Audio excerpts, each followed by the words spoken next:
शिक्षक सीताराम पांडे के लिए यह समय किसी अग्नि परीक्षा से कम नहीं था। उनकी पत्नी उषा अस्पताल के एक कमरे में जीवन और मृत्यु के बीच झूल रही थी। डॉक्टरों ने स्पष्ट कह दिया था कि जल्द से जल्द ऑपरेशन करना होगा, वरना स्थिति हाथ से निकल सकती है। पर सबसे बड़ी समस्या थी पैसे की। सीताराम जी एक साधारण स्कूल शिक्षक थे, जिनकी तनख्वाह इतनी नहीं थी कि अचानक आने वाले इस बड़े खर्च को संभाल पाते। उन्होंने हर संभव कोशिश की, रिश्तेदारों से मदद मांगी, दोस्तों से उधार लिया, बैंक लोन के लिए आवेदन किया, लेकिन हर दरवाजा बंद मिलता जा रहा था। अस्पताल के कमरे में बैठे वह इस गहरी सोच में डूबे थे कि आखिर क्या करें। सीताराम पांडे की जिंदगी हमेशा से संघर्षों से भरी रहती थी। गांव के एक छोटे से सरकारी स्कूल में पढ़ाते हुए उन्होंने वर्षों तक अपने परिवार की जरूरतें पूरी करने के लिए कड़ी मेहनत की थी। उनकी पत्नी उषा हमेशा उनके साथ खड़ी रही, हर मुश्किल हर घड़ी में उनका संबल बनी। लेकिन अब जब उषा स्वयं बीमारी से जूझ रही थी तो वह असहाय महसूस कर रहे थे। उन्होंने अपनी जमा पूंजी पहले इलाज में खर्च कर दी थी। स्कूल में सहकर्मियों से उधार मांगने की कोशिश की, लेकिन सभी की अपनी अपनी आर्थिक समस्याएं थी। बैंक से कर्ज लेना भी आसान नहीं था, क्योंकि उनकी तनख्वाह पहले से ही सीमित थी। उन्होंने कई पुराने दोस्तों और दूर के रिश्तेदारों से भी संपर्क किया। कुछ ने हमदर्दी दिखाई, कुछ ने अपनी मजबूरी बताई और कुछ ने तो फोन तक उठाना बंद कर दिया। यही समाज था जहां जरूरत के समय लोग कतराने लगते हैं। सीताराम पांडे को अब समझ आने लगा था कि इस दुनिया में संघर्ष अकेले ही लड़ना पड़ता है। वह अस्पताल की सफेद दीवारों में घूरते हुए सोच रहे थे कि आखिर वह कौन सा कदम उठाए जिससे उनकी पत्नी को बचाया जा सके। जब हर रास्ता बंद दिखने लगा, तब एक अनजान आदमी से उनकी मुलाकात हुई। वह आदमी अस्पताल के वेटिंग एरिया में बैठा था।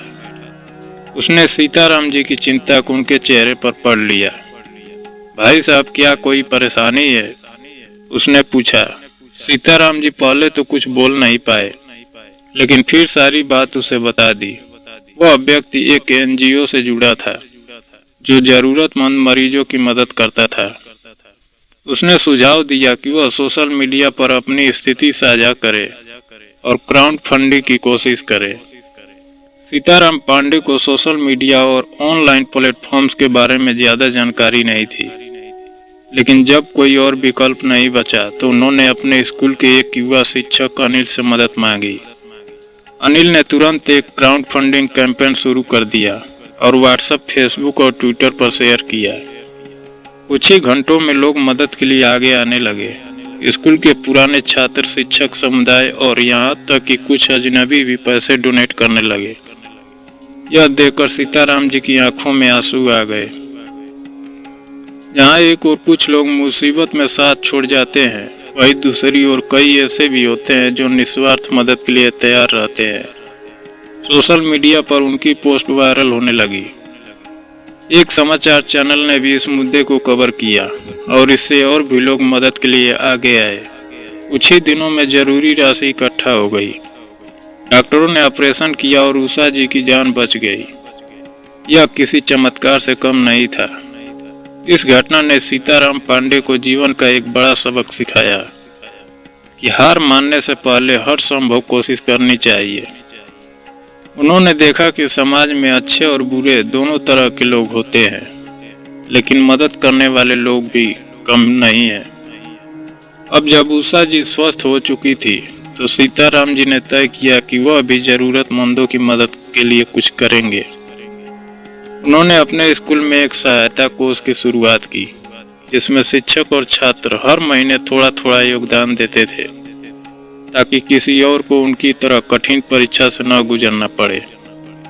शिक्षक सीताराम पांडे की यह कहानी सिर्फ पैसे की कमी और संघर्ष की नहीं थी, बल्कि यह समाज में अच्छाई और मानवता की जीत की कहानी भी थी।